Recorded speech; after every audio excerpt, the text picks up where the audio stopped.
Something unusual happened in Bahrain, and it had nothing to do with the fastest lap. While cameras tracked timing screens and social media debated who looked sharpest over one run, Lewis Hamilton stepped into the media spotlight and delivered a message that cut deeper than any telemetry sheet. He called the new 2026 regulations ridiculously complex, not casually, not emotionally, deliberately. And that statement landed before a single championship point had been awarded. Now pause for a second. In Formula One history, regulation changes don't just reshape cars, they reshape power. The hybrid era redefined Mercedes. The aerodynamic resets reshuffled entire hierarchies. Every major rule shift has crowned those who interpreted the system first, not those who reacted fastest. Meanwhile, in Bahrain, Ferrari's long-run simulations showed consistency rather than spectacle. Analysts from outlets like ESPN and The Race noted stable race pace patterns rather than dramatic spikes. And when Hamilton's car stopped late in testing, reports clarified it was part of a fuel test program. Controlled exploration, not chaos. That's not coincidence. That's calibration. And when you combine public rule criticism, race simulation discipline, and an insistence on engineering stability, as highlighted in his Reuters comments about race engineer continuity, the picture becomes sharper. So here's the tension building beneath the surface. Is Hamilton adjusting to a new era, or quietly positioning himself to influence how this era will be judged? Because if Bahrain was the first signal, then what comes next might not be adaptation at all. Days before pre-season testing even began, Lewis Hamilton chose his words carefully. In interviews covered by The Guardian, he described the incoming 2026 regulations as ridiculously complex. That phrase echoed across the paddock. This is not a rookie navigating his first rule change. This is a driver who has lived through the V8 era, the hybrid revolution of 2014, multiple aerodynamic resets, and sweeping technical shifts. He has seen how regulatory cycles create new dynasties and how they end them. While other drivers focused on adapting quietly, Hamilton framed the conversation publicly. That difference matters. In Formula One, perception influences momentum. A public critique from a seven-time champion doesn't disappear after the press conference ends. It lingers, it shapes discussion, it forces teams and regulators to listen more closely. Was it frustration, or was it experience speaking, a veteran recognizing the weight of a system before stepping into it? And if that statement was intentional, what was it preparing the ground for? Then the cars hit the track. Timing screens lit up. Headlines chased fastest sectors, but analysts from outlets like ESPN and The Race pointed towards something less glamorous and far more revealing: long-run simulations.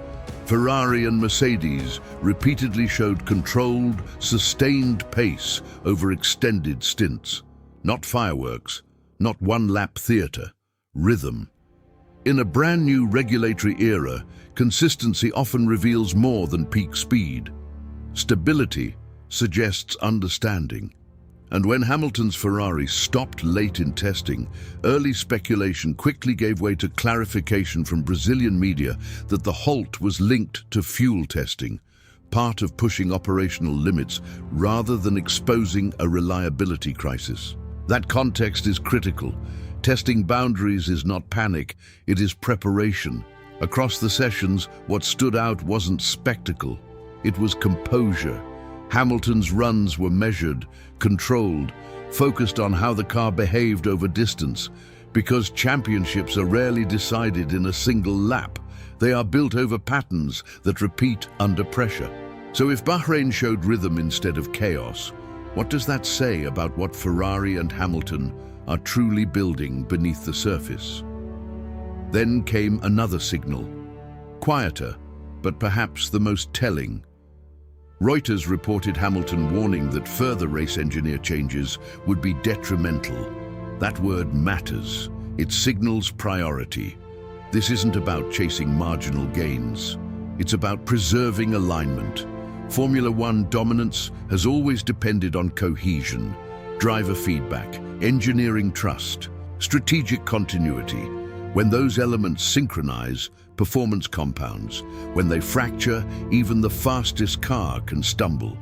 Hamilton's most successful years were marked not only by speed, but by stability within his technical circle. Now connect the dots. Public awareness of regulation complexity, consistent race simulation pace, and a firm stance on structural continuity. These are not isolated moments. Together, they form a pattern of clarity. And when clarity appears this early in a regulatory reset, it raises a bigger question. Is this simply preparation for a season or positioning for an era? Here's the shift that reframes everything. Most drivers are focused on learning how to operate under the 2026 rules. Hamilton appears focused on understanding how those rules will shape competition itself. That difference is subtle, but powerful. Formula One history reinforces the point. When major technical resets arrive, those who interpret them first often set the benchmark. The hybrid era did not just reward speed. It rewarded understanding of energy deployment and structural integration. Aerodynamic overhauls have reshuffled hierarchies overnight. Bahrain did not prove a champion. It revealed awareness. It revealed a driver publicly addressing complexity, refining long-run consistency, and reinforcing internal stability before the pressure of real points begins. That alignment doesn't guarantee dominance, but it suggests preparation beyond the obvious. If this season becomes defined not by raw pace, but by interpretation, then the groundwork laid in Bahrain may matter more than many realized. And if interpretation precedes performance, what might that mean when the lights go out for the first Grand Prix? So here's where the conversation turns to you. Is Lewis Hamilton simply adapting to a new Formula One era, or is he positioning himself to shape how that era will be understood? Because history shows that major shifts in this sport rarely begin with noise. They begin with signals. Signals in interviews, signals in race simulations, signals in structural decisions that most fans overlook. Bahrain may have been the first one. What do you see?